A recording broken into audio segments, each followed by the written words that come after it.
Bonjour à toutes et à tous, j'espère que vous allez tous très bien. En tout cas, bienvenue les gars sur cette nouvelle vidéo.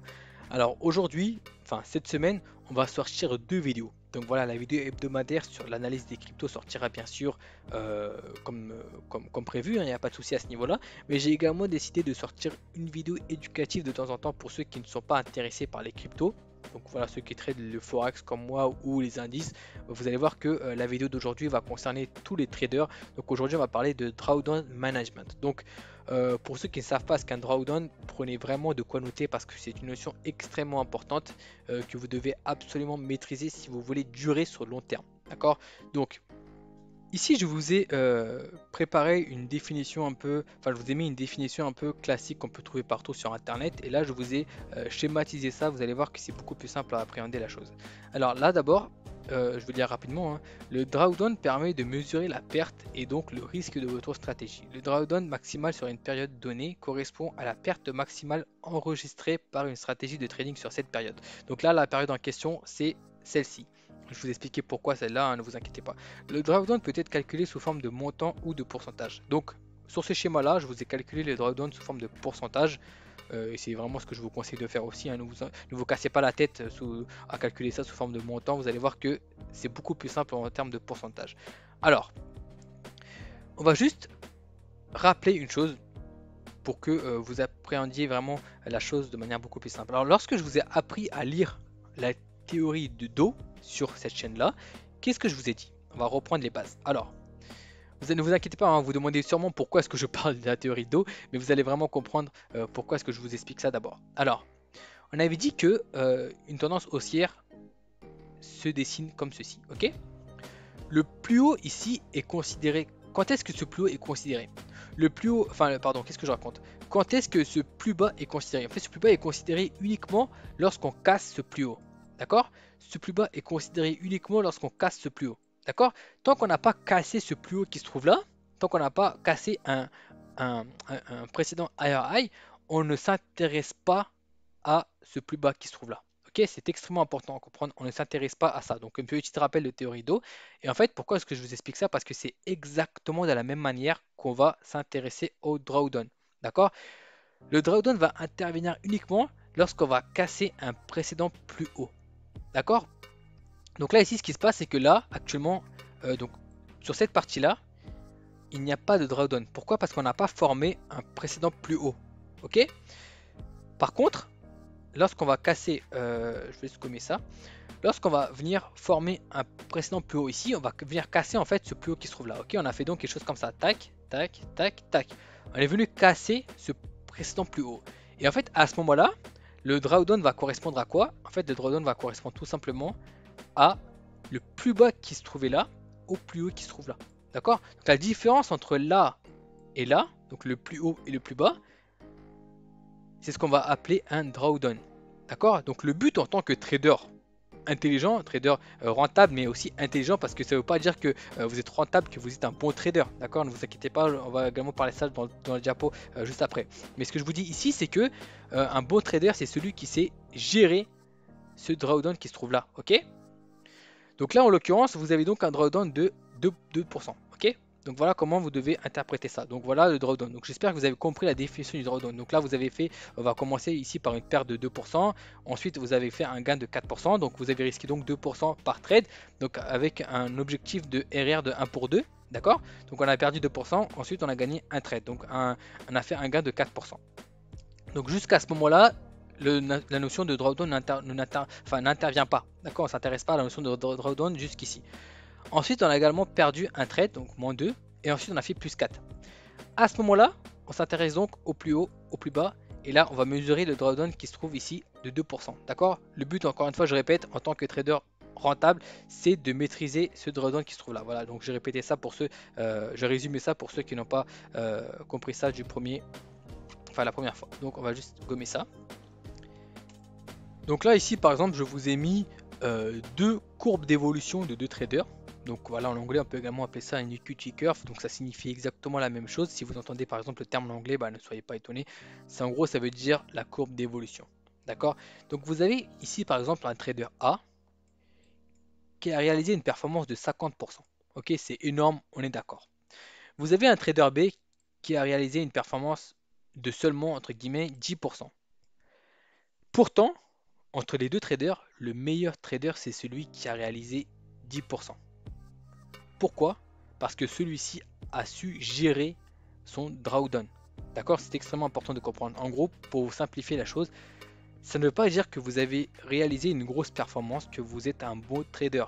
Ça, c'est extrêmement important à comprendre. Rentrez bien ça dans votre tête. Là, une petite aparté. Donc, les groupes, enfin les mecs qui vous proposent des signaux de trading, les mecs qui vous proposent des groupes, je sais pas moi, 1000 euros le mois ou 1000 euros l'année, peu importe, qui vous proposent des signaux de trading en vous garantissant, je sais pas moi, en vous disant par exemple que ils vous garantissent 300% des résultats à l'année ou 1000% même, ok? J'ai déjà vu, hein, j'ai déjà vu des groupes qui vous garantissent des fois 10 à l'année, d'accord? Ces mecs-là, ce sont des charlatans, vraiment fuyez. Fuyez, pourquoi est-ce que je vous dis ça? Parce que eux, ils s'intéressent uniquement aux résultats et non au drawdown et non à leur courbe d'évolution. D'accord? Parce qu'eux, ils prennent des risques énormes en se focalisant uniquement sur le résultat. Et un bon trader, ce n'est pas celui qui se concentre sur le résultat, mais c'est celui qui se concentre sur sa courbe d'évolution. Vous devez avoir un courbe haussier sur le long terme de cette manière, comme ceci, ok? Même si vous ne réalisez pas une très grosse performance, hein, là je vous ai pris 10%, mais même si vous réalisez une performance de 5%, de même de 3%, le but est d'avoir une courbe haussier et un bon trader, c'est celui qui sait gérer les moments difficiles. Parce que, je sais pas moi, même si vous avez une stratégie de trading avec 50% de réussite, avec, enfin je veux dire, avec un win rate de 50%, il y aura toujours des moments difficiles. D'accord? Vous allez toujours passer par des périodes difficiles. Vous avez par exemple, vous allez avoir par exemple 10 pertes d'affilée, 15 pertes d'affilée, et vous devez savoir gérer ces périodes-là. Le trading, c'est pas un monde de bisounours, d'accord? Vous devez vraiment comprendre que vous allez passer par des moments difficiles mentalement, ok? Surtout mentalement, parce que ce sont des moments où où vraiment vous allez penser à tilter, enfin, vous allez en fait vouloir cramer votre compte parce que vous n'allez pas supporter les 15 pertes d'affilée. Et c'est à ce moment-là que vous devez garder votre sang-froid et adapter votre stratégie, adapter votre manière de gérer votre portefeuille. Et donc, ce système de DD management, de drawdown management, va permettre de, euh, de garder une psychologie, on va dire, euh, comment dirais-je, une bonne psychologie, quoi, d'accord, pour faire simple. Donc voilà ce que je voulais vous dire. Et là, on va voir maintenant, une fois que vous avez compris quel est l'objectif d'un bon trader, donc vous avez compris que l'objectif d'un bon trader est d'avoir une courbe haussière sur le long terme, on va voir comment faire pour avoir une courbe comme ça, d'accord? Comment gérer justement ces pertes qui se trouvent ici, par exemple ici, le trader B par exemple ici peut avoir fait 15 pertes d'affilée. Ok, donc on va dire qu'ici il avait 15 pertes d'affilée et il a su gérer son capital, il a su gérer son drawdown de manière à ne pas cramer son compte. Ok, s'il risquait par exemple 1% par trade et s'il fait 15 pertes d'affilée, bah, il aurait fait en fait limite, il aurait fait 15% moins. 15% moins, c'est beaucoup. Si vous gérez par exemple, si vous tradez avec une pro firme, donc la plupart des pro firmes ont un drawdown, enfin même pas la plupart, toutes les pro firmes ont un système de drawdown maximal à respecter. Donc par exemple FTMO, vous ne devez pas dépasser un maximum de drawdown de 10%. Donc si vous risquez 1% par trade et que vous passez une mauvaise période et que vous faites 15 pertes d'affilée, bah, vous cramez votre compte. Ok, vous allez faire moins 10% sur votre capital et donc vous serez éliminé de votre profit, de votre compte FTMO. D'accord? Donc vous devez absolument avoir une gestion de money management, de DD management. D'accord? Donc là, je vais vous montrer comment une des manières de faire pour gérer ce drawdown. Alors là, je vous propose une stratégie de drawdown management. Alors avant de continuer, vous devez vraiment comprendre que la stratégie de drawdown management que je propose ici est adaptée vraiment pour ceux qui font du SMC. Moi, je vais tout à fait être transparent avec vous. Ma stratégie en fait me permet d'avoir un pourcentage de win rate d'environ entre 30 et 40% de 40%. Ok, c'est-à-dire que parfois je gagne un trade sur 3, parfois je gagne un trade sur 4, parfois il m'arrive même de gagner un trade sur 5. Vraiment les bonnes périodes, j'arrive à gagner un trade sur 2, mais voilà. Mais généralement, j'arrive à gagner entre un trade sur 3 et un trade sur 4. D'accord? Et du coup, en contrepartie, je prends des RR assez importants. Quand je vous dis important, c'est pas des 1 pour 30, hein, comme vous pouvez voir sur Instagram, des mecs qui prennent 1 pour 30, 1 pour 50. Vous pouvez savoir que c'est extrêmement compliqué de tenir un trade de 1 pour 50, ok? Mentalement, c'est extrêmement compliqué. C'est pourquoi moi, je prends du profit assez rapidement et je laisse courir un pourcentage, enfin, je laisse courir une petite portion assez longtemps, ok? Même s'il retourne à BE, aucun problème, j'ai déjà clôturé du profit. Tant que vous clôturez du profit, c'est un trade gagnant, d'accord? Et ce que je vous dis ici, c'est que vous devez vraiment adapter votre stratégie de drawdown management en fonction de votre win rate et du RR que vous prenez. Si vous prenez un RR de 1 pour 2, bah en fait, vous n'allez pas diviser votre risque par 2 à 4 R. Ok, vous allez par exemple diviser votre risque par 2 à 3 R, à moins 3 R ou à moins 2 R. Voilà, vous devez vraiment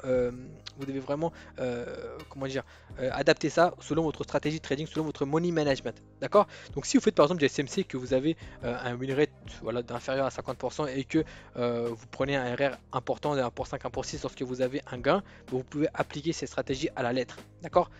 Ceci étant dit, on va s'intéresser sur le fond du sujet. Alors, déjà, à quoi correspond le risque de base? Donc, on part du principe que vous avez un capital de 1000 euros, de 10 000 euros, de 100 000 euros, peu importe, ça n'a aucune importance, et que vous décidez de risquer 1% sur ce capital de départ, alors votre risque de base sera de 1%. Si vous décidez de risquer 2%, votre risque de base sera de 2%, etc. Vous avez compris le principe. Le but d'un bon système de drawdown management est d'atténuer la phase de correction. Je m'explique. Donc, pardon. Ouais, oui, pourquoi pardon? C'est parfait ça. On part du principe que, donc, imaginons que si vous avez une tendance haussière, d'accord? Là, vous avez donc cassé le précédent plus haut, d'accord? Du coup, en gros, si on raisonne ça de manière comme si c'était une théorie d'eau, d'accord? Une tendance haussière dans une théorie de dos. Après avoir cassé le précédent plus haut, on s'attend quoi? On s'attend à un pullback, d'accord? C'est-à-dire qu'en fait, vous allez forcément faire une perte. La perte va arriver tôt ou tard. Vous n'allez jamais faire, en gros, comment dire, vous n'allez jamais faire que des gains d'affilée, d'accord? Vous allez forcément faire une perte à un moment ou à un autre.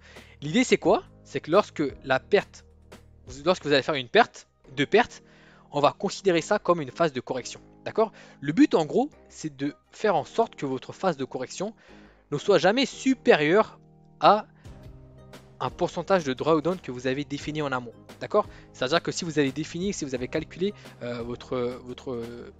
drawdown, enfin, votre système de drawdown management de manière à ne perdre jamais plus de 5% de drawdown, vous pouvez faire 15 paires d'affilée, 20 paires d'affilée, vous n'allez jamais avoir un drawdown ici, donc la phase de correction ne sera jamais supérieure à 5%. Ok? Si vous avez défini, vous avez calculé votre système de drawdown de manière à perdre maximum 10%, vous pouvez avoir 100 paires d'affilée à la limite, vous n'allez jamais avoir, cette phase de correction ne sera jamais supérieure à 10%. Vous allez, en fait, en gros, ce qui va se passer, c'est que vous allez donc atténuer votre perte de manière à avoir quelque chose comme ça. D'accord? En gros, vous allez donc diviser votre risque à chaque fois par deux.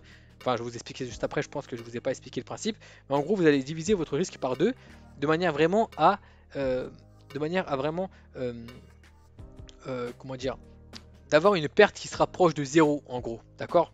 En gros, vous n'allez jamais avoir cette courbe-là, cette phase de correction supérieure à 10%.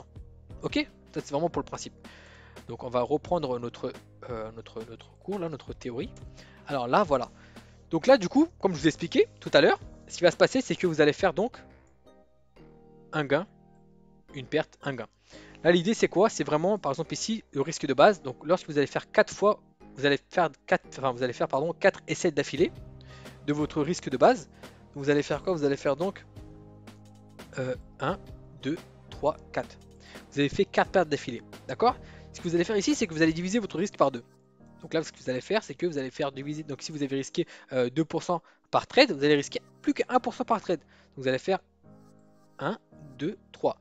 Donc là, en fait, ici, ce qui va se passer, c'est qu'au lieu d'avoir une courbe qui est en chute libre, vous allez avoir votre courbe qui va s'atténuer en fait au fur et à mesure du temps. D'accord? Donc là, déjà, vous avez fait 8 paires d'affilée. Déjà, pour faire 8 paires d'affilée, il faut vraiment le faire. C'est-à-dire que si vous avez une stratégie qui est rentable à 50%, vous avez un win rate de 50%, bah en fait voilà, vous allez gagner à peu près un trade sur 2. Ok, à la limite un trade sur 3.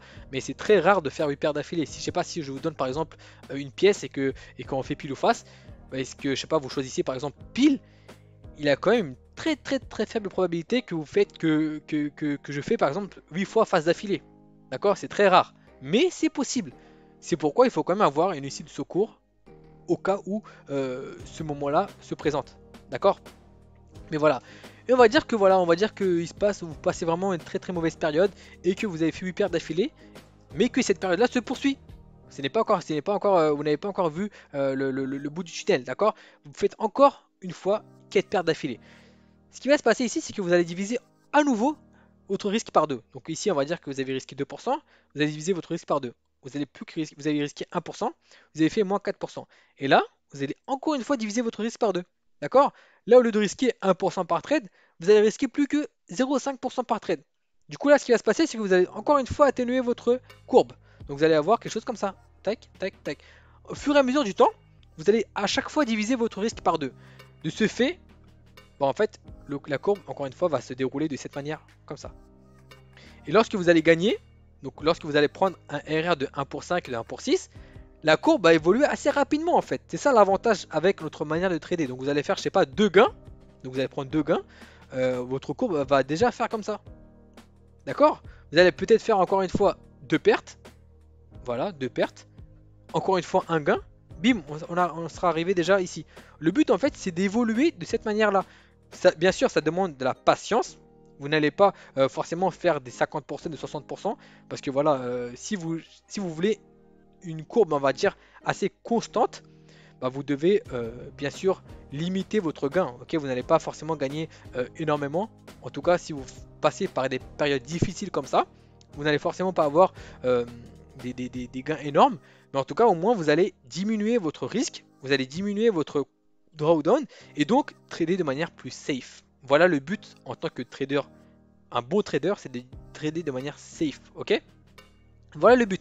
En gros, lorsque vous allez gagner petit à petit, lorsque vous allez donc gagner un trade, vous allez donc augmenter votre risque petit à petit. Donc vous allez donc augmenter, vous allez donc, au lieu de risquer 0,5% par exemple, vous allez repasser à 1%. Et une fois que vous aurez eu suffisamment, une fois que vous serez monté à votre gain, comment dire, vous aurez donc dépassé votre gain en fait, vous serez arrivé en gros à votre risque initial, vous allez encore une fois doubler votre risque. Ok, au petit à petit, vous allez donc arriver à votre risque de base.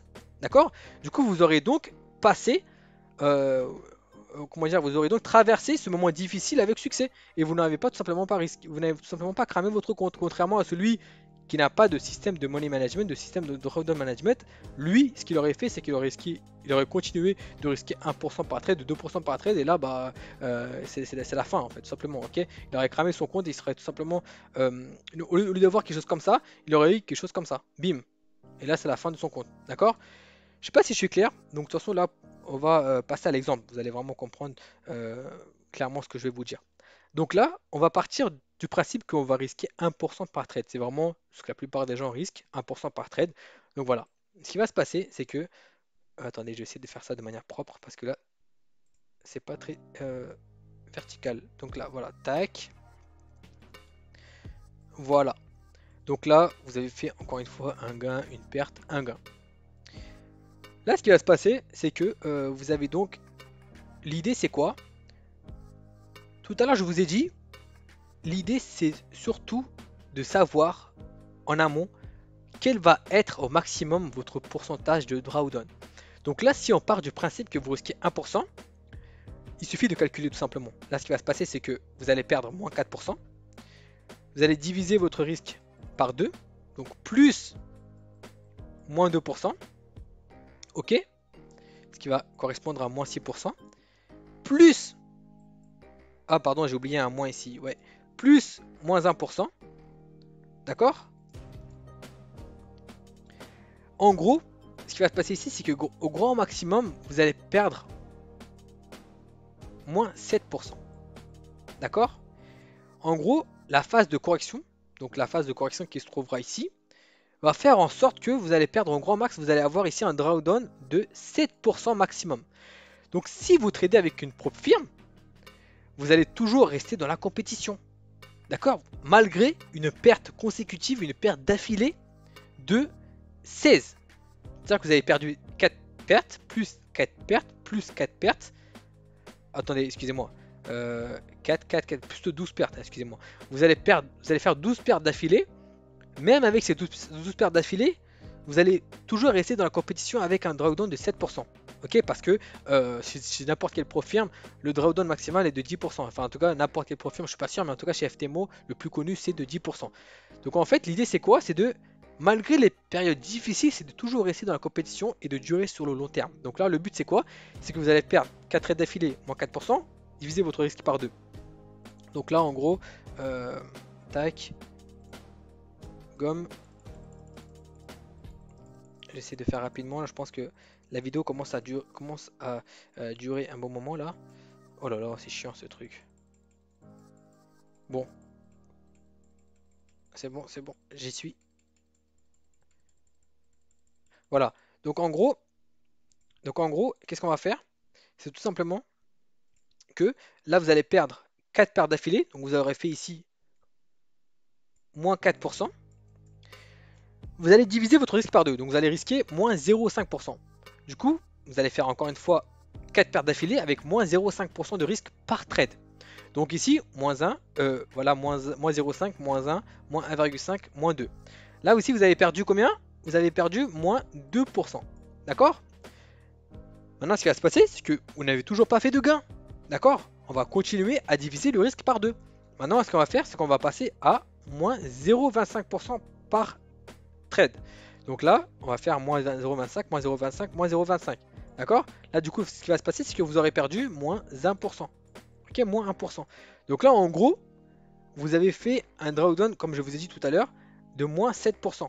Ok? Donc là, normalement, après 12%, vous devez faire quelques gains pour essayer d'augmenter de monter la pente. D'accord? Encore, si vous continuez à faire des pertes, bah, encore une fois, vous divisez encore une fois votre risque par 2. Vous passez à moins 12, enfin voilà, 12, on va pas chipoter pour 0,005, mais vous allez risquer 0,12 par trade. D'accord? 0,12 ou 0,13, peu importe.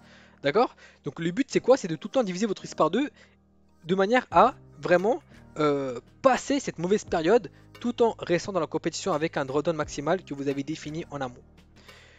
Voilà les gars, j'espère que cette vidéo là vous aura plu.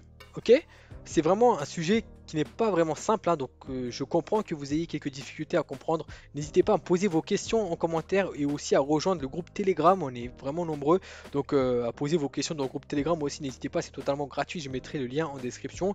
Donc dites-moi si vous souhaitez que j'aborde d'autres sujets. Donc voilà, et si surtout ça vous fait plaisir, hein, que je sorte d'autres vidéos de temps en temps que des analyses du BTC, parce que voilà, je me suis quand même fixé cet objectif de faire une vidéo par semaine.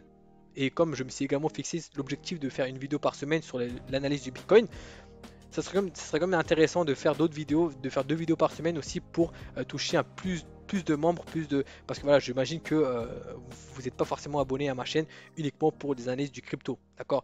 Donc voilà, l'idée c'est quand même de toucher un maximum de personnes. Donc voilà, n'hésitez pas à rejoindre, comme je vous ai dit, le groupe Telegram, n'hésitez pas à vous abonner si vous découvrez ma chaîne sur cette vidéo là, et moi je vous dis à très bientôt, ciao ciao.